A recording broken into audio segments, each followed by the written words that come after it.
ahli wa auladi bi taatillah, yang artinya bab menerangkan kewajiban kita untuk mendidik keluarga kita, mendidik anak-anak kita agar anak dan keluarga kita taat kepada Allah Subhanahu wa taala.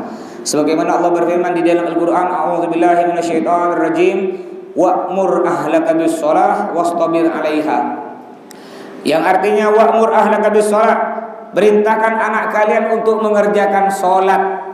Pernah saya jelaskan bahwa kita sebagai orang tua wajib memerintahkan anak sholat kita, wajib memerintahkan anak kita sholat jika berumur 7 tahun.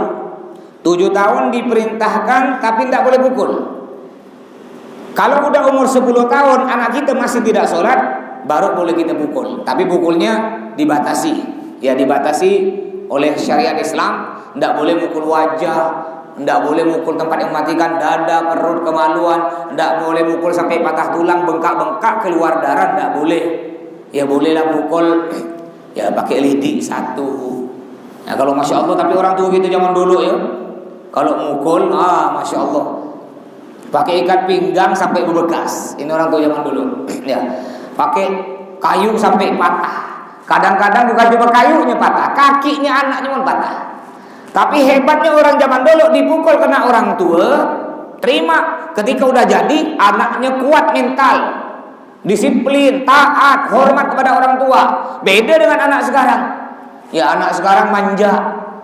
Bahkan ada sebagian orang tua tidak pernah mukul anak. Ada wali murid, jadi wali murid di Al-Jihad, ketika anaknya dipukul oleh ustaz, dipukul, tidak terima, didatang. Mohon maaf mas, anak nih mas seumur hidup tidak pernah mukul anak-anak mas. Masa ustaz mukul anak-anak, kata dia. Ini orang zaman sekarang pak.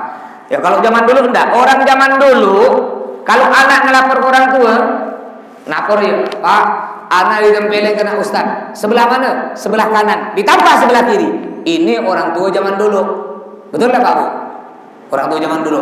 Makanya jangan heran kenapa orang tua zaman dulu, walaupun orang tuanya bajingan, kenapa anaknya bisa jadi kiai? Karena orang tua zaman dulu hormat kepada gurunya anak. Beda orang tua zaman sekarang. Zaman sekarang anak dipukul, banyak tak terima. Kenapa? Karena udah akhir zaman. Ya, yang merusak sekarang ini hak asasi manusia buatan Amerika dipakai oleh negara kita ikut-ikutan. Oh, anak zaman sekarang beda dengan zaman dulu. Anak zaman sekarang harus dididik dengan lemah lembut, dengan kasih sayang, tanpa ada kekerasan, tanpa ada pukulan. Pak Bu, zaman dulu ya, zaman dulu belum ada kenakalan. Remaja belum ada zaman dulu. Belum ada narkoba. Anak zaman dulu paling nakal, zaman dulu paling ngerokok. Ini zaman dulu. Belum ada nakal aneh-aneh macam-macam, belum ada. HP belum ada. Sekarang anak sekarang nakalnya selain main HP, nonton film porno, bukan cuma ngerokok, narkoba, ya ekstasi, ngelem anak sekarang. Jadi zaman dulu yang kenakalan remaja sangat minim, sangat sedikit. Orang tuh udah pakai pukul zaman dulu. Apalagi zaman sekarang. Zaman sekarang bukan pakai pukul, mangkung kalau perlu. Ini bedanya zaman dulu kan zaman sekarang ya. Malah zaman sekarang udah zaman tambah rusak. Ada sebagian orang tua mengatakan enggak perlu lagi zaman sekarang. Didik anak-anak kita tanpa ada kekerasan. Ya, anak saya tetap. Ya, anak saya tetap saya ikut perintah Allah dalam Al-Qur'an, perintah Nabi dalam hadis mengatakan pukul anak kalian, kata Nabi. Muru auladakum bis-shalah wa hum abna'u sab'in wadribuhum 'alaiha wa hum abna'u 'ashrin, kata Nabi. Pukul anak kalian. Kalau anak kalian tidak taat kepada Allah, tidak sholat, tidak puasa, tidak beribadah, pukul, kata Nabi. Perintah Nabi, perintah Allah bukan berlaku hanya zaman dulu saja, sampai sekarang dan kiamat terus berlaku. Bukan kalau zaman dulu perintah Allah, perintah Nabi itu boleh pakai pukulan. Zaman sekarang modern beda. Memangnya zaman dulu perintah Allah wajib sholat, berarti zaman sekarang modern tidak wajib lagi sholat, tidak berlaku gitu. Perintah Allah berarti ikut perkembangan zaman, tidak. Perintah Allah berlaku mulai turunnya perintah tersebut dari zaman Nabi Muhammad sampai kiamat terus berlaku. Jadi kata Allah, wa'mur ahlaka bis-shalah, perintahkan anak kalian untuk mengerjakan sholat, wastabir 'alaiha, dan sabar dalam melakukan sholat. Ya masya Allah, ini kalau tidak sabar, bapak ibu kalau tidak sabar tidak mungkin datang ke masjid. Bayangkan Paling enak nih di rumah sebelum maghrib santai-santai di rumah kan, sambil buat kopi, sambil ngerokok. Oh enak. Habis maghrib lanjut lagi santai, enak. Jadi kalau bapak ibu bukan iman yang kuat, nggak mungkin oleh Allah bapak ibu dinyampaikan di masjid nih. Apalagi bapak ibu tahan, nggak balik habis sholat maghrib, tahan nggak balik ke rumah, masih nunggu di sini taklim sampai isya. Apalagi tiap malam. Kalau bisa bapak ibu dari maghrib sampai isya, bukan cuma malam Selasa karena ada taklim. Kalau bisa tiap malam, habis sholat maghrib nggak usah balik, baca yasin ke dalam masjid nih, baca apa ke, baca zikir ke, solawat ke, istighfar, terus sampai azan isya. Baru habis isya baru silakan bapak ibu balik. Sayang waktu kita enggak panjang, maghrib dengan isya enggak panjang, paling sekitar ya totalnya sekitar 40 menit lah kita nunggu, daripada waktu terbuang percuma. Kalau dihitung-hitung, lebih banyak mana kita ibadah dengan santai? Pasti banyak santai kan? Kita hitunglah, solat paling lama solat di masjid 10 menit, paling lama lah 10 menit. Zuhur, asar, maghrib, isya, subuh, 5 kali kita solat, berarti hanya 50 menit kita solat. 24 jam satu hari, untuk Allah hanya 50 menit. Sedangkan untuk TV, ibu-ibu untuk TV, kerja ya, Bang Ari. Kerja Bang Ari. Tidur. Bang Ari, itulah Bang Ari.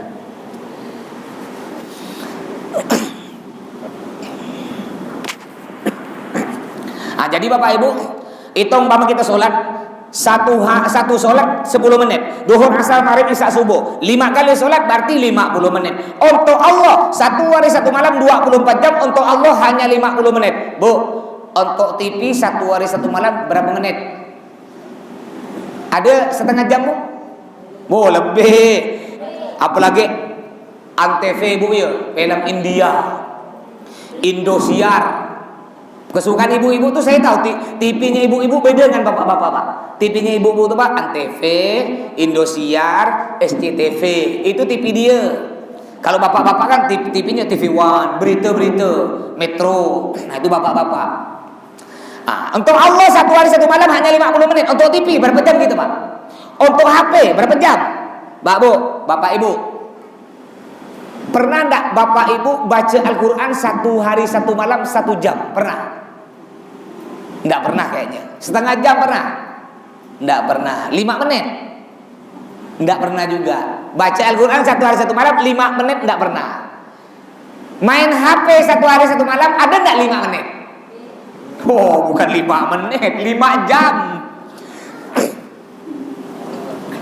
Tapi alhamdulillah Bapak Ibu, walaupun Bapak Ibu di rumah mungkin jarang baca Al-Quran, ini Masya Allah, Bapak Ibu bisa sholat berjamaah ke masjid, walaupun tidak 5 waktu, hanya maghrib, isya, subuh, atau satu hari satu malam hanya maghrib, isya. Ini udah Masya Allah dibandingkan orang-orang sana. Banyak orang sekali, banyak orang di luar sana, di sekitar masjid kita ini, yang dia masuk masjid hanya seminggu sekali tiap hari Jumat. Padahal rumahnya dekat masjid, masuk masjid setiap hari Jumat, seminggu sekali. Bapak itu Masya Allah, oleh Allah diketuk hatinya, alhamdulillah. Walaupun kata orang satu hari satu malam hanya maghrib, jadilah. Pokoknya jangan tinggalkan sholat berjamaah ke masjid, walaupun hanya 1 kali. Kan tidak bisa, kalau 1 kali masih kurang 2 kali. Kalau bisa 5 kali masjid. Tidak harus masjid Al-Khairat. Mungkin ada bapak yang kerja sopir, kerja apa saja, ketika jalan ya azan berhenti ke masjid, sholat berjamaah. Walaupun tidak kita di masjid Al-Khairat. Jadi wastabir alaiha, kata Allah, bersabar dalam melakukan sholat. Sholat sabar. Sabar apa dalam sholat? Ya selain tadi kita menyisihkan waktu kita, sabar juga apa? Ya kesempatan-kesempatan kita, pekerjaan kita ditinggalkan. Ada santri saya kemarin bekerja di Siantan, salah satu pabrik getah karet. Saya tanya, ngapa ente tetap masih kerja? Enggak mas, berhenti. Loh ngapa berhenti? Enggak bisa sholat. Kenapa enggak bisa sholat? Enggak ada waktu sholat. Jadi pintar, yang punya pabrik ini pintar. Jam istirahat dimulai dari jam 11 sampai jam 12. Bukan dari jam 12 sampai jam 1. Pintar, kenapa? Biar orang tak sholat. Jumat pun gitu, nggak bisa sholat, akhirnya berhenti. Dia berhenti, nggak mas, ana berhenti mas. Kerja apa ente? Belum punya kerja. Nggak apa-apa, bagus ente, bagus. Ya, kadang-kadang ada orang mikir, kalau aku berhenti nak makan apa bini aku? Memangnya yang beri makan toke kau? Ndak yakin, yang beri makan siapa? Allah. Kita lihat apa kata Allah dalam Al-Quran. A'udzubillahi minasyaitonirrajim. Wa ma min dabbatin fil ardi illa 'alallahi rizquha. Yang artinya tidaklah yang hidup melata, hidup di muka bumi ini kecuali oleh Allah sudah dijamin rezekinya. Contoh cicak. Ini cicak Pak Bu. Cicak ini ndak punya sayap, tak bisa terbang. Tak punya otak, tak punya akal, tak punya pikiran. Kenapa cicak bisa hidup? Cicak bisa makan nyamuk, padahal tak punya sayap. Kenapa? Oleh Allah. Ya, nyamuk dijalankan oleh Allah, masuk nganga, masuk ke mulut cicak, cicak kenyang. Artinya bagaimana? Allah yang beri rezeki, Allah yang beri makan. Cicak yang tak punya sayap, cicak yang tak punya otak masih bisa makan, bisa hidup. Apalagi kita manusia. Yang penting kita harus berusaha ikhtiar. Terus mana tadi? Sebutkan juga dalam sebuah hadis, Nabi bersabda, ini kita dalam bab ini dianjurkan untuk mendidik anak-anak kita, keluarga kita, dengan agar anak kita dan keluarga kita taat kepada Allah. Ini ada sebuah hadis Nabi. Nabi bilang dalam sebuah hadis Nabi bersabda, An Abi Hurairah, diriwayatkan dari Abu Hurairah gal, Ahadzal Hasan ibnu Ali radhiyallahu anhu tamratan min tamri sadaqah. Suatu hari Sayyidina Hasan ini masih kecil Pak Bu ya. Dia masih kecil, umur balita. Ya, umur 3-4 tahun. Suatu hari Sayyidina Hasan ngambil sebuti korma. Sebuti korma apa? Korma dari hasil zakat. Jadi ada sahabat Nabi yang lain mengeluarkan zakat, dikumpulkan di rumah Nabi, bukan untuk Nabi. Nabi tidak terima zakat. Ya, dikumpulkan di rumah Nabi untuk dibagikan ke fakir miskin. Jadi ketika di rumah Nabi banyak korma, ada cucu Nabi yang namanya Sayyidina Hasan. Ngelihat banyak korma, ya budak kecil kan. Nama budak kecil tidak bisa lihat kue, tidak bisa lihat makanan, budak kecil. Diambillah kena Sayyidina Hasan sebuti korma yang hasil zakat diambil. Nabi ngelihat, apa kata Nabi? Nabi bilang, kih, irmi, buang, kata Nabi. Jangan kau makan, mau dimakan nih. Kih, irmi, buang, kata Nabi. Apa kata Nabi? Anna la na'kul sadaqah. Cucuku Hasan, ketahuilah nak, kita enggak makan zakat, kata Nabi. Enggak boleh kita makan zakat. Makanya Habib, Syarifah itu tidak boleh nerima zakat. Ya, kenapa enggak boleh nerima zakat? Zakat ini, Pak, kotoran dari kita, Pak. Kita punya harta kita kan kotor. Kotor dengan apa? Mungkin kita tak sadar, harta kita bercampur harta haram tanpa kita sadar. Mungkin pernah kita nipu tanpa kita sadar, jual sambil bohong. Kan banyak orang jual sekarang bohong. Kadang-kadang dia nih gini, nampak bualnya. Kita beli barang. Ini babanya mau beli pakaian, baju lah nih, baju. Pak, berapa baju ini, Pak? 150. Udahlah saya tawar 70.000. Mana pula 70.000? Aku yang modal 50.000. Rugilah aku 20. Udahlah kalau tak mau tak apa-apa Pak. Iyalah tak apa-apa lah. Mau dia. Kan bodoh, dia rugi 20. Nampak kan bohong? Mana ada orang jualan mau rugi? Bohong itu apa? Ini sering orang begini dia. Sering begini. Nah, jadi apa? Nyampe mana tadi itu? Mungkin harta kita bercampur dengan barang-barang haram tanpa kita sadari. Untuk menyucikan harta kita, dikeluarkanlah zakat. Jadi zakat itu adalah hasil harta kita yang kotor. Sedangkan Syarifah, Habib, beliau itu suci. Jangan sampai beliau makan dari harta kotor kita. Makanya Habib dengan Syarifah tidak boleh nerima harta zakat. Itu zaman dulu. Ya, zaman dulu Habib dengan Syarifah, kata ulama, tidak boleh terima harta zakat. Sedangkan zaman sekarang ada sebagian ulama berpendapat beda. Ya, pendapat ulama yang terbaru sekarang ada mengatakan Habib dengan Syarifah boleh nerima zakat untuk zaman sekarang. Kenapa boleh? Zaman dulu Habib dengan Syarifah tidak nerima zakat karena Habib dengan Syarifah zaman dulu udah mendapat 1/5 dari harta rampasan perang. Jadi dulu ada perang lawan orang-orang kafir. Perang lawan orang kafir, lalu orang kafir meninggalkan harta perang. Ya, mereka lari terbirit-birit meninggalkan kuda mahal. Cincin kalau zaman sekarang ini Pak, mobil mahal.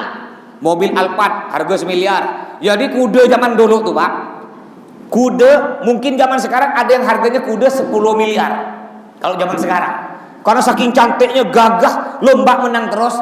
Jadi orang-orang kafir ketika perang dengan orang Islam, mereka pun memakai kudanya yang sangat gagah. Lalu mereka pakai tameng. Pedangnya Pak terbuat dari emas, dari permata. Kalau dijual pedangnya miliaran. Belum lagi bawa perbekalan makanan, perbekalan uang. Jadi ketika berperang dengan pasukan muslim, mereka kalah. Mereka pun meninggalkan barangnya, meninggalkan emasnya, meninggalkan pedangnya, meninggalkan kudanya, semua ditinggalkan. Mereka lari terbirit-birit. Harta rampasan perang ini dikumpulkanlah. Akhirnya dibagi 5. Di antaranya 1/5 diberikan kepada Syarifah dan Habib-Habib, dapat jatah dari harta rampasan perang zaman dulu. Makanya zaman dulu para Syarifah Habib dilarang menerima zakat selain dari harta kotor zakat tersebut, dan yang kedua karena mereka sudah dapat dari harta rampasan perang. Sedangkan zaman sekarang udah enggak ada perang lagi, dan banyak Habib-Habib dengan Syarifah banyak enggak mampu. Ya, banyak kan Habib dengan Syarifah tidak mampu, bahkan ada, mohon maaf, ada yang minta-minta, ya, yang ngemis-ngemis. Ya, daripada mereka minta-minta ngemis-ngemis, akhirnya ulama zaman sekarang ada yang memperbolehkan Habib dan Syarifah untuk menerima zakat. Ada yang bolehkan. Cuma lebih bagus Bapak Ibu, lebih bagus andaikan kita mau berzakat, jangan ke Syarifah dengan Habib. Kita lebih bagus zakat berikan ke, kalau di sini ke Abi, umpamanya nanti Abi berikan ke santri-santri fakir, miskin, yatim. Khusus Syarifah dengan Habib, kita sisihkan uang kita yang bukan zakat, duit lain. Umpama kita zakat fitrah nih, umpamanya zakat fitrah kita. Khusus Habib dengan Syarifah, sisihkan. Ya, setahun sekali, apalah setahun sekali kita cari Habib dengan IPA-IPA yang dekat dengan rumah kita, atau cari ada Habib kecil di Al-Jihad tuh yang yatim-yatim, kita berilah 20.000 ke 50.000 yang bukan dari harta zakat kita. Terus dalam hadis yang lain Nabi bersabda, An Abi Hafsah Umar bin Abi Salam Abdullah bin Abdul Asad Rabibi Rasulullah sallallahu alaihi wasallam gal berkata. Jadi Abi Hafsah, ya, namanya Umar ibn Abi Salamah, beliau berkata, kuntu ghulaman fi hajri Rasulillah. Pada waktu itu saya masih kecil. Saya diasuh oleh Nabi. Diasuh, model anak angkat gitu Pak. Diasuh oleh Nabi, Sayyidina Umar bin Abi Salamah masih kecil. Terus wa kanat yadi tatishu fi sofa. Pada waktu itu aku nih ramai-ramai makan dengan Nabi. Ini ada Nabi, ada sahabat, ini banyak makanan. Dan aku pada waktu itu masih kecil. Jadi aku ngambil makanan, pindah-pindah ngambil makanan. Ngambil makanan di sini aku ambil, di sini aku ambil. Yang jauh sana pun aku merangkak, aku ambil makanan. Pokok yang enak-enak aku ambil. Lalu apa kata Nabi? Faqala li Rasulullah sallallahu alaihi wasallam, Nabi bersabda, "Ya ghulam, hei anak kecil, samillah," kata Nabi. Jangan lupa sebelum makan baca bismillah. Wa kul bi yaminik, makan dengan tangan kanan. Karena dia masih kecil dulu, asal ngambil tangan kanan pun ngambil, tangan kiri ngambil. Pokok yang makanan enak-enak dia ambil. Wa kul bi yaminik, kata Nabi. Jadi Nabi ini ngajarkan budak dari kecil, Pak. Begitu pula kita, dari kecil anak kita ajarkan yang bagus-bagus. Wa kul bi yaminik, makan pakai tangan kanan. Bapak Ibu mungkin biasa ngajarkan anak atau cucu ketika beri duit, Bapak Ibu kan kadang-kadang budak beri duit. Nah, kan Bapak biasa ngajar, tangan kanan. Nah, itu hal sepele. Tapi kalau udah dibiasakan dari kecil, Pak, nanti besarnya gampang. Nah, juga kadang-kadang anak Bapak Ibu kan lewat depan orang kan loncat-loncat. Bapak Ibu kadang-kadang ngajarkan, gimana? Pakai adab lewat depan orang. Akhirnya dilewat gini. Dari kecil diajarkan. Begitu pula Nabi Muhammad SAW mengajarkan anak asuhnya yang bernama Umar bin Abi Salamah. Wa kul bi yaminik, kata Nabi. Makan pakai tangan kanan. Wa kul mimma yalik. Umar, kata Nabi, makanlah makanan yang ada di dekat kau, yang di sekitarnya. Kalau jauh jangan. Fama zalat tilka ti'mati ba'du, kata Nabi. Jadi dianjurkan, Pak, kalau kita ada undangan terutama di rumah orang, makan ramai dengan orang, Pak, makan yang ada di depan kita, yang terjangkau dengan tangan kita nih. Kalau tidak terjangkau, jangan sampai gini. Memang tidak haram, cuma hukumnya makruh, tidak bagus. Apalagi jatah orang. Udahlah jatah dia ada, ini jatah orang, masih pergi ke orang gini. Ya. Makanya paling enak duduk kalau ada acara tuh duduk di pojok. Di pojok gitu nyaman tuh. Dia kanan kiri oke. Kanan oke, kiri oke. Bagian pojok tuh ya. Jadi biasakan kita Pak Bu ya, kalau kita ada undangan, udah makan yang ada di hadapan kita. Yang jauh jangan ambil. Kecuali kata ulama, ya, enggak makruh kalau buah-buahan, walaupun jauh. Ini bedanya. Selain buah-buahan, lauk ayam, sate, ikan, telur. Kalau jauh jangan diambil. Cukup ambil yang ada di sini. Kecuali buah. Kalau buah, walaupun jauh, enggak apa-apa, enggak makruh. Buah-buahan. Oh ada buah jauh, Bapak boleh gini kalau ngambil buah. Selain buah, jangan. Ini diajarkan. Ajarkan anak-anak kita dari kecil. Sampai-sampai adat istiadat orang zaman dulu.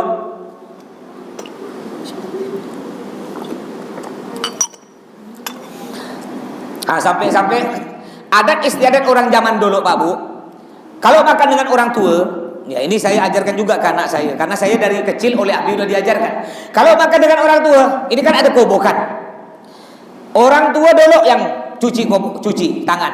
Pertama sebelum makan nih, break. Diangkat kobokannya, berikan orang tua. Orang tua udah cuci tangan, baru anak-anaknya. Lalu kalau setelah makan, kobokan yang cuci tangan dulu orang tua. Andaikan anaknya udah selesai makan, orang tuanya belum selesai, anak jangan basuh tangan dulu. Jangan basuh tangan dulu, diam. Lebih bagus bagaimana? Lebih bagus anaknya pura-pura makan. Udah kenyang nih, udah selesai. Ya, caranya ngambillah lauk, mungkin ada sisa tempe, ambil tempe simpan di piring, padahal kenyang nih, makanlah lama-lama sikit-sikit. Ngapa? Untuk ngawankan orang tua, biar orang tua tetap semangat makan. Karena apa?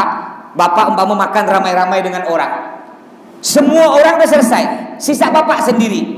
Kira-kira gimana Pak? Bernafsu makan apa cepat-cepat nak selesai? Pasti cepat-cepat, malu kan? Kita tengah makan nih, orang semua selesai, kita betulih, selesai. Kalau perlu basuh tangan. Caranya bagaimana? Caranya kalau kita udah selesai, orang belum selesai, apalagi itu yang belum selesai itu kiai. Kita umpamanya kita mendampingi kiai Pak. Anggaplah umpama Habib Segap Baharun ya guru kita bersama, beliau datang. Makan kita ramai-ramai dengan Habib Segap. Ya, dengan Habib Segap makan ramai-ramai. Kita udah selesai, Habib Segap belum. Caranya biar beliau tetap nikmat makan, akhlak yang baik, kita pun pura-pura makan Pak. Ya ngambil lauk lah, makanan kecil apa gitu ya, simpan di piring sambil lihat Habib. Jadi ketika guru kita ngelihat kita masih belum selesai, dia masih nambah lagi Pak. Semangat lagi makan. Tapi kalau semua udah selesai, apalagi basuh tangan, apalagi udah lap tisu, udah kata dia. Malu dia nak nambah. Ini akhlak yang baik kita ajarkan kepada anak kita, ajarkan kepada cucu kita. Juga sedikit lagi tadi.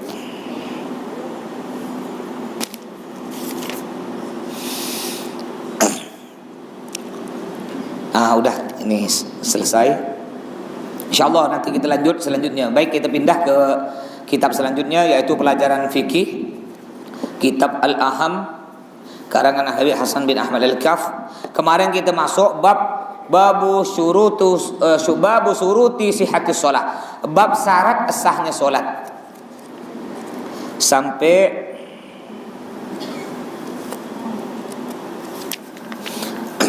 asyartu tsalis. Jadi babu suruti sihatis sholat, bab syarat sahnya sholat. Kemarin tuh kita bahas bab syarat sahnya sholat. Yang pertama kemarin dukhulul waqt, masuk waktu. Udah azan masuk waktu baru kita sholat. Kalau belum azan jangan sholat. Syarat yang kedua istiqbalul kiblah, wajib ngadap kiblat. Kecuali sholat sunnah dalam perjalanan. Kan masih ingat kemarin saya jelaskan, sholat sunnah dalam perjalanan boleh tidak ngadap kiblat. Terus syarat sah sholat yang ketiga yaitu at-taharah anil hadatsin, suci dari dua hadas. Dua hadas maksudnya hadas besar dan hadas kecil. Jadi ibu kalau datang bulan ibu datang bulan haid, ya, enggak boleh sholat dulu, harus mandi besar dulu. Mandi besar dulu baru ibu boleh sholat. Kemarin ada orang nanya pada saya, Mas, kalau saya datang bulan Mas, saya belum mandi besar, lalu suami saya ingin berhubungan, enggak kuat dah suami saya Mas, udah 2 minggu nak nyentuh. Dengannya saya, dek, udah suci? Udah bang. Ayolah dek. Saya bilang, bang, enggak bang, saya nak mandi dulu bang. Janganlah, tak usah mandi-mandi, alah kau lama amat. Gimana hukumnya? Lalu berhubungan, hukumnya gimana?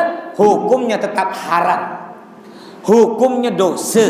Jadi yang betul bagaimana? Ibu mandi besak dulu, habis mandi besak boleh berhubungan dengan suami. Tapi kan repot mas, udah mandi besak berhubungan dengan suami, nanti mandi besak lagi. Ya mau diapakan? Memang itu aturannya bu. Karena bahaya bu, bahaya.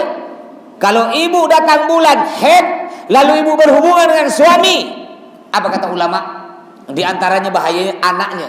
Yang pertama, anak hasil hubungan haid. Yang pertama nanti dia bisa-bisa kena penyakit boros, ya, judam atau baros. Penyakit belang. Tahu penyakit belang Bapak Ibu? Orangnya putih, kena mata putih. Kalau kena matahari, belang dia. Sininya merah, sininya hitam, sininya merah. Itu kena penyakit itu.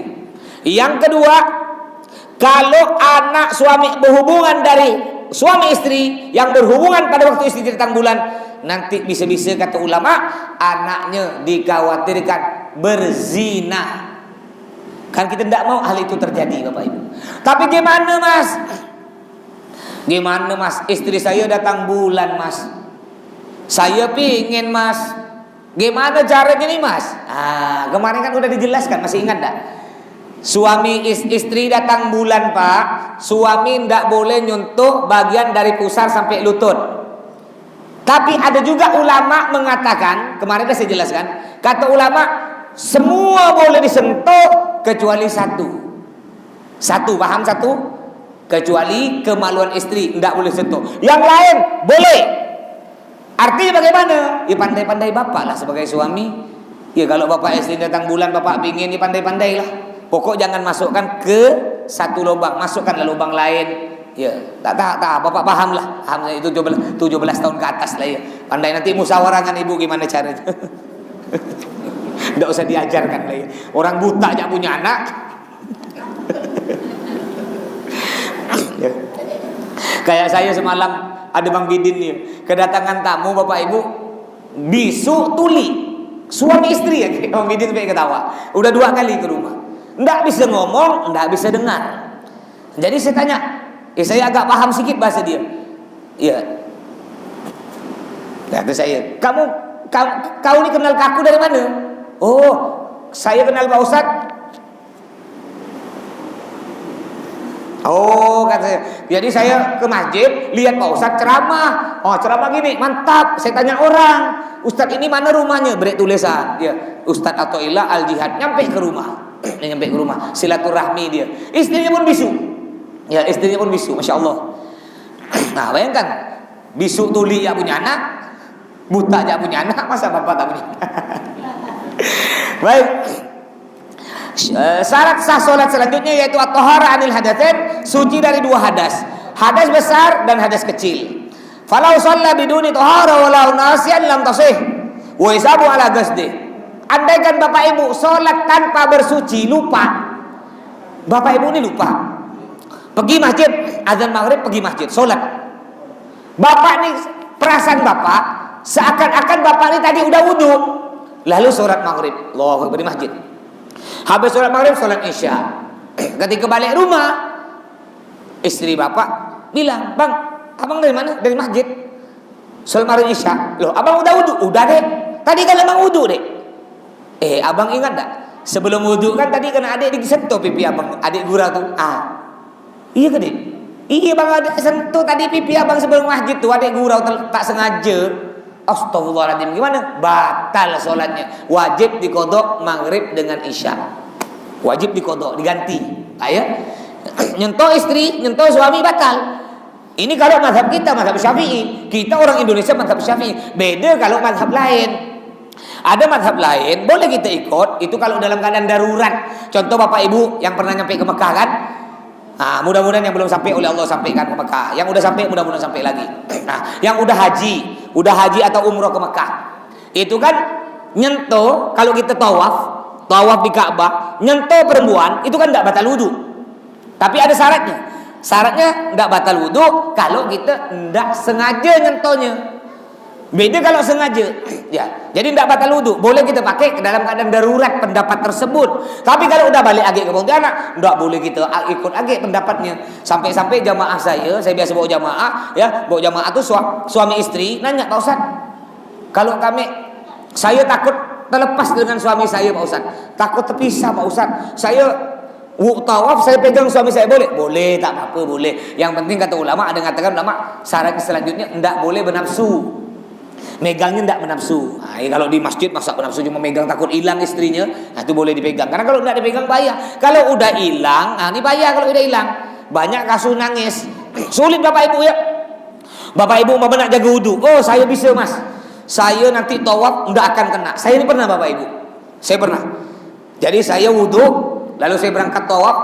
Saya berusaha menghindar perempuan agar nanti saya tawaf tidak ada nyentuh. Jadi ada perempuan saya jauh-jauh. Ya, ada perempuan saya masukkan tangan saya di baju ihram, saya masukkan gini biar tidak kena jalan. Tidak tahunya ada perempuan dari belakang. Dia nunjuk kawannya gini, terkena pipi saya, seret. Tak bisa kata saya. Jangan macam-macam di sini. Nah, akhirnya udahlah. Yang penting kita tidak bernafsu, ya, tidak bersyahwat begitu. Terus syarat sah solat selanjutnya yaitu at-tahar asyaratur rabi, syarat keempat at-taharu anin najasah. Suci dari najis. Jadi Bapak Ibu kalau mau sah solatnya suci dari najis. Apa yang suci? Fi thawbi, pakaian yang kita pakai. Bapak Ibu, ibu-ibu rukunya, mukenanya harus suci. Bapak-bapak dari ujung rambut sampai ujung kaki yang dipakai harus suci. Termasuk siwaknya harus suci. Andaikan Bapak Ibu siwaknya ada anaknya atau cucunya ya kencing, lalu siwak Bapak Ibu terjatuh, jatuh kencing, lalu Bapak Ibu lupa basuh, udah jatuh kencing disimpan di atas meja, nak dibasuh nanti lupa, ketika sholat dibawa belum dicuci, simpan di sini, sholat udah assalamualaikum baru ingat astagfirullahaladzim siwak belum dicuci, tak sah sholatnya, qadha ganti. Jadi wajib suci dari najis pakaian. Yang kedua wal badan, badannya nih muka, tangan, semua badan bagian paha semua nih wajib suci, enggak boleh ada najis. Wal makan dan tempat solat, lantainya, karpetnya, sajadahnya ini wajib suci. Terus ada sebuah permasalahan di sini, permasalahan. Lau shalla, andaikan ada orang solat wa fi saubihi aw badanihi najasah. Ada orang solat di pakaiannya dan badannya ada najis. Lam ya'lamha, yang dia tak tahu. Bapak Ibu sholat di bajunya ada najis, Bapak Ibu tak tahu. Terus wajibat alaihil i'adah, maka dia wajib mengganti sholat. Kayak tadi Bapak Ibu sholat tidak tahu ada najis. Setelah assalamualaikum warahmatullah, assalamualaikum warahmatullah. Ya, ketika selesai sholat nak ngambil duit, ngambil tisu, rupanya di tisu ada mayat apa pula? Bangkainya semut mati. Bu, Pak, semut nih kalau mati itu bangkai. Dibawa sholat enggak sah sholatnya. Kecuali dua bangkai. Dibawa dua bangkai, dibawa sholat sah sholatnya. Mati masih boleh dimakan. Dua bangkai, matinya boleh dimakan dan tidak najis. Dua bangkai, yaitu pertama bangkainya belalang. Bapak Ibu ada belalang mati, ya di masjid Bapak Ibu simpan di kocek. Ya ada 5 ekor besar-besar simpan kocek. Wah nanti nyampe rumah mau kami goreng loh, bawa sholat, tidak batal sholatnya. Karena bangkai belalang suci. Yang kedua bangkai ikan. Ada ikan mati Bapak Ibu simpan, dikeringkan jadikan asin, simpan dalam kocek, bawa sholat umpamanya. Ya, ini tidak batal sholatnya. Hanya dua bangkai yang tidak batal sholat.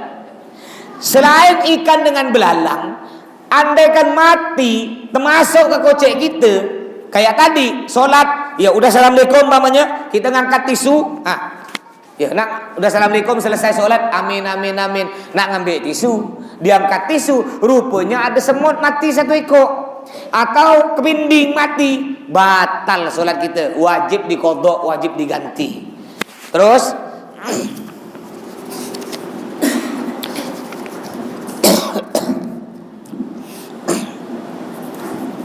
juga yang kedua, permasalahan kedua, la tasihu salatu man qabada bi yadihi tarfa hablin muttasil bin najis wa illam yataharrak bi harakatihi.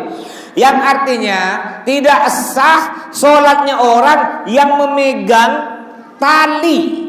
Ya, yang memegang tali, yang mana tali tersebut ujungnya menyentuh najis. Walaupun tali tersebut kalau digoyangkan gini tidak bergerak, saking panjangnya.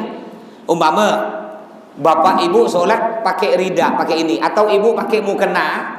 Kan kadang-kadang ada mukena yang murahan, atau bapak punya sarung yang murah. Kadang-kadang kan talinya tuh pak terlepas pak, panjang desir. Oh saking panjangnya, ini bapak ibu sholat di masjid, talinya panjang sampai di rumah Bu Mupin. Umpamanya nih. Dan di ujung rumah Bu Mupin tali tersebut kena tai ayam, tai ayam. Bapak ibu sholat di sini, ya gimana sholatnya? Sholatnya tidak sah, batal. Ya, kenapa? Karena bersambung dengan najis. Pakaian yang kita pakai bersambung dengan najis, makanya batal sholatnya. Jadi perhatikan ya, sebelum sholat jangan sampai ada najis-najis yang melekat di badan atau pakaian kita. Terus permasalahan yang ketiga, la yadurru wujudu najisin muhadin li badanil musalli au malbusi au mahmuli. Tidak apa-apa, tidak membatalkan sholat apabila ada najis yang tidak menyentuh badan kita, hanya najis tersebut sejajar dengan badan kita, tapi tidak nyentuh, tidak batal. Contohnya gini bapak ibu, nih bapak ibu ini umpamanya sujud ya, nah, sujud, ini umpamanya tai kucing di sini, nih tai kucing, bapak ibu sholat, karena tempat sempit tidak ada tempat lain, mau tak mau sholat di sini, ya, lalu bapak ibu sujud. Gini sujudnya, gini. Yang penting tai kucing ini ndak ada kena badan kita, ndak ada kena pakaian kita, hanya istilahnya sejajar ya, tapi ndak nyentuh, ndak batal sholatnya, ndak batal. Jadi gini sholatnya nih, gini, ndak ada nyentuh sedikit pun, baik tai kucing kecil ndak batal. Tapi kalau nyentuh, ya batal kalau nyentuh. Nih, tapi bodoh lah udah tai kucing, wangi. Ini kan contoh nih. Ya macam tidak ada tempat lain ya. Bisa jadi. Bisa jadi kejadian ini bisa terjadi di mana? Contoh di Masjidil Haram. Di Masjidil Haram Mekah banyak burung apa tuh? Burung merpati. Wow, itu ratusan ribu. Saya punya kawan. Ya, kawan saya ini sebelum sholat suka gurau-gurau. Ya, gurau-gurau. Akhirnya dia sholat samping saya, terlambat nih Pak Bu ya dengan saya, kurang 1 rakaat. Jadi ketika tasyahud di samping saya nih, iya, pas burung, burung merpati, dia sebelum sholat dia bilang gini, toh kata dia, ini burung kalau disembelih enak burung nih kita bakar nih kata dia, ngolo-ngolo dia burung. Akhirnya sholat, ketika tasyahud tahiyatul, burung tuh berak, pas jatuh di sini, cek kata dia, apa kata? Ya Allah tuh batal sholatku tuh kata. Itu saya lagi akhirnya batal gak, saya tak kuat gara-gara dia. Iya. Bisa terjadi hal ini Bapak Ibu di Mekah. Ini kan di Mekah Bapak Ibu kalau sholat nyampe di Mekah itu kadang-kadang ada tai itu tuh, tai apa? Kalau sholat di aspal kan tidak muat tuh, tidak muat. Saking panjangnya kita sholat di aspal. Di aspal kan kadang-kadang ada tai burung itu. Jadi boleh kita sholat, yang penting tangan kita pakai kita tidak ada nyentuh, hanya sejajar aja, tidak apa-apa, tidak batal. Terus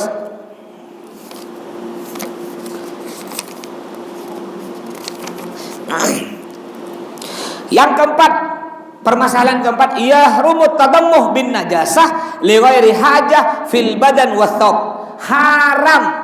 Haram bagi kita melumuri badan kita dengan najis tanpa ada hajat, tanpa ada keperluan. Haram, dosa. Ada tai, ya. Udah tahu ada tai, pek. Contoh, Bapak Ibu mungkin nonton biasanya YouTube ada video. Orang-orang buat video, ini ada ember 3 butir. Ada budak-budak kecil nih. Nanti kau ambil ini duit. Ketika diangkat, duit. Dapat duit. 1.000. Ember kedua diangkat, duit 2.000. Dibuka kan nih. Ini ember ketiga, ini besar duit nih. 40.000. Cepat kau ya, asal aku angkat, kau berebut. Ini bulan kecil ramai berebut. Diangkat, pop, rupanya tai sapi. Kan ada video kan? Nah, ini tak boleh, dosa nih. Dosa melumuri badan ya dengan najis tanpa ada keperluan. Beda kalau bapak-bapak yang memang kerjanya najis. Contoh, bapak-bapak kan ada yang melihara sapi. Kan melihara sapi, mau tak mau kan melihara sapi kan tangannya kena tai sapi, mau tak mau itu tak apa-apa. Kalau tidak ada kerja, dia ngambil tai sapi, ya kena ibu-ibu dibedakkan gini. Ngapa? Apa namanya tuh? Lulur.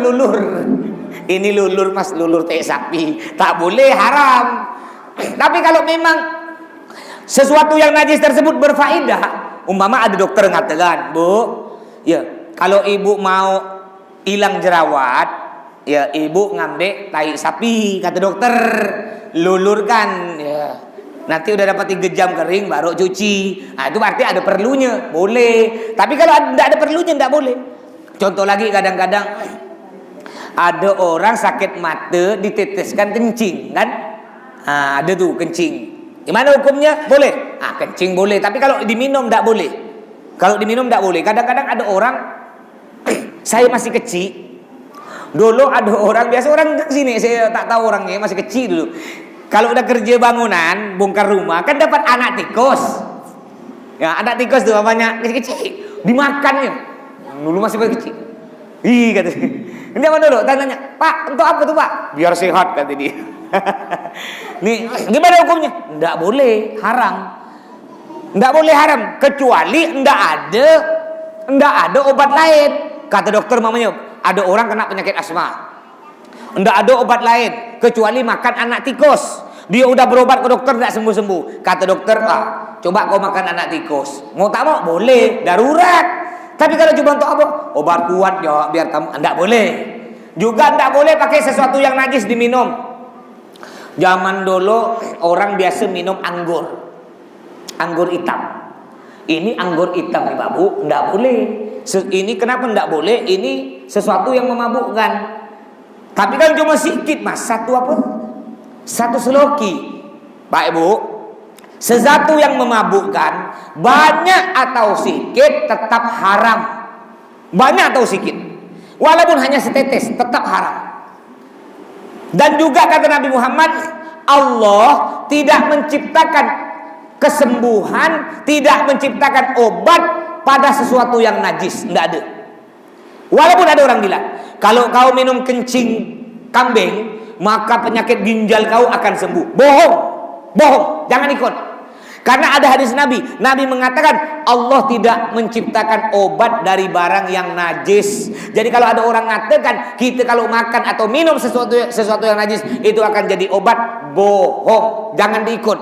Bukan jadi obat, akan jadi penyakit bahkan. Makanya jangan gampang ikut Pak Bu ya. Inilah gunanya Bapak Ibu taklim seperti ini agar apa? Agar kita tidak mudah terjerumus ke dalam dosa. Baik. Masih sisa 5 menit sebelum dilanjut, mungkin ada pertanyaan dari Bapak Ibu, silahkan.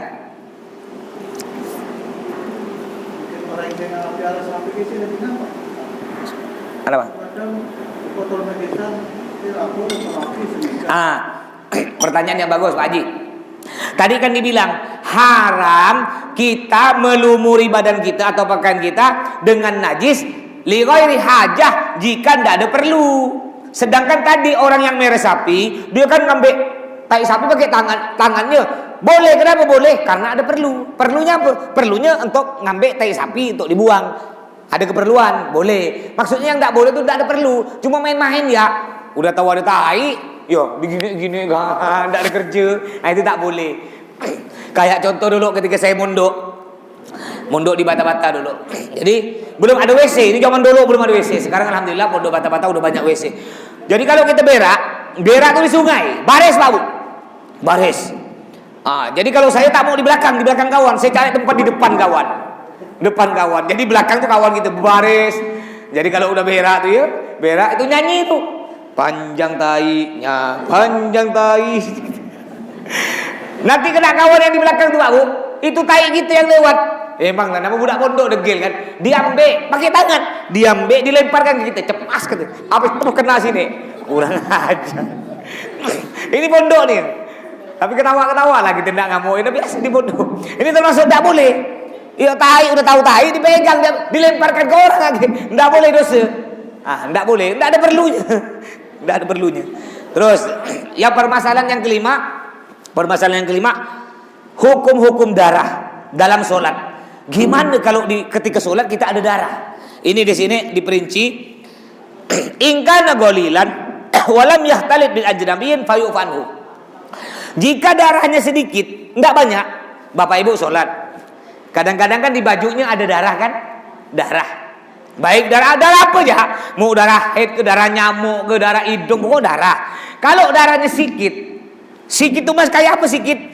Disebutkan dalam ulama, sikit itu kayak duit dirham, enggak lebih besar dari duit dinar atau dirham. Kalau zaman dulu, ingat Bapak Ibu duit 100 zaman dulu. Kan besar tuh. Kalau darah kita bulat, darah kita enggak lebih besar dari duit 100, ya, maka darah tersebut dimaafkan. Di sini di baju ibu bapak ada darah di sini, bulat. Ya baik bulat atau tak bulat, dikira-kira kan. Oh andaikan dijadikan duit 100 zaman dulu, nyampe dah. Oh enggak nyampe. Berarti tidak dianggap sikit, enggak apa-apa, dimaafkan. Kecuali kalau darahnya banyak. Kalau darahnya banyak bagaimana? Bisa dimaafkan juga kalau darahnya banyak. Jika apa? Yang pertama, Allah yakuna bi fi'lih. Darah banyak dimaafkan yang pertama syaratnya Allah yakuna bi fi'lih. Tidak dikerjakan sendiri. Contoh tengah sholat. Tengah sholat tiba-tiba mimisan. Tak sengaja nih keluar. Gimana? Enggak batal. Walaupun banyak. Kenapa enggak batal? Karena enggak sengaja. Beda kalau tengah sholat sambil korek tai hidung. Dia udah tahu asal korek tai hidung keluar darah, masih korek tai hidung. Emanglah kalau korek tai hidung kita nih babu ya, itulah kita. Makanya jangan sombong. Kita sombong nih kan karena orang tak lihat kejelekan kita. Coba andaikan kita buang tai hidung, ada orang nyoting betapuk. Ada orang video kan kita betapuk-tapuk. Kita tengah buang tai hidung. Apalagi buang tai hidung tuh, kalau belum dapat tak akan berhenti. Dia akan berusaha berjuang untuk mendapatkan emas tersebut. Gini. Gimana kira-kira? Kita tengah buang tai hidung, ada orang syuting tapuk. Video kan bertapuk-tapuk, lalu diviralkan. Malu gitu. Nggak usah sombong gitu. Nah, ini sambil sholat korek tai hidung. Dia tahu kalau dia korek tai hidung tetap keluar darah. Korek tai hidung keluar darah. Enggak dimaafkan, batal sholatnya. Tapi anda kan tidak sengaja, tiba-tiba tengah sholat, Allahu Akbar, ada musuh, ada orang benci ke kita dicucuk, ya mudah-mudahan selamat semua. Tiba-tiba dicucuk, langsung keluar darah. Tapi bapak, masya Allah ibu, imannya kuat.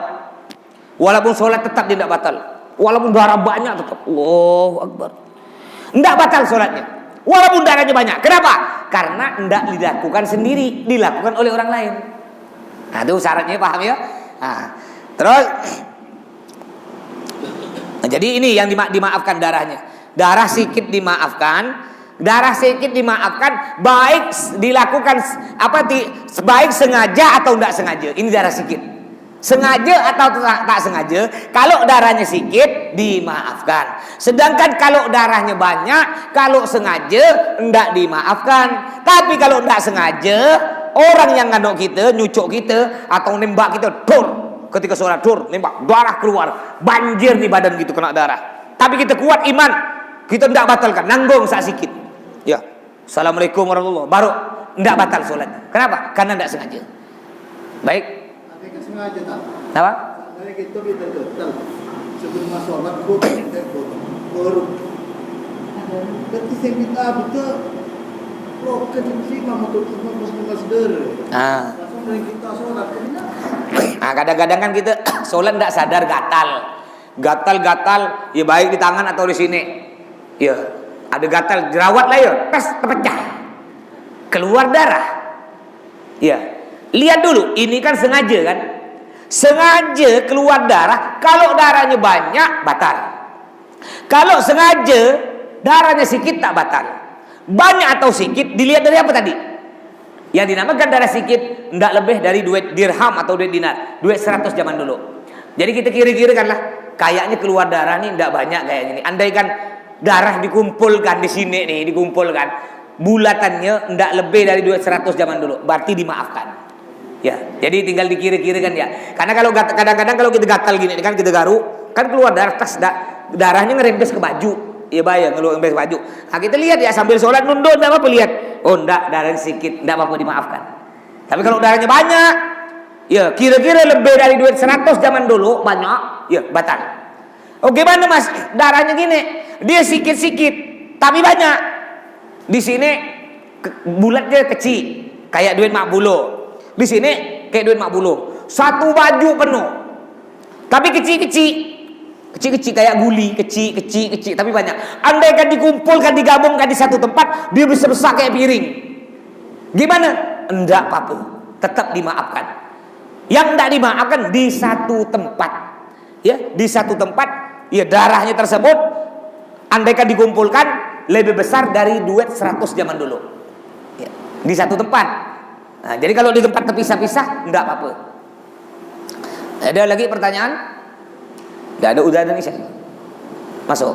Udah sampai sini. Mudah-mudahan kita semua sehat oleh Allah, panjang umur. Doakan juga Abi Umi mudah-mudahan saya panjang umur. Oleh Allah bisa bertemu lagi kita malam Selasa yang akan datang. Kurang lebihnya mohon maaf. Wassalamualaikum warahmatullahi wabarakatuh.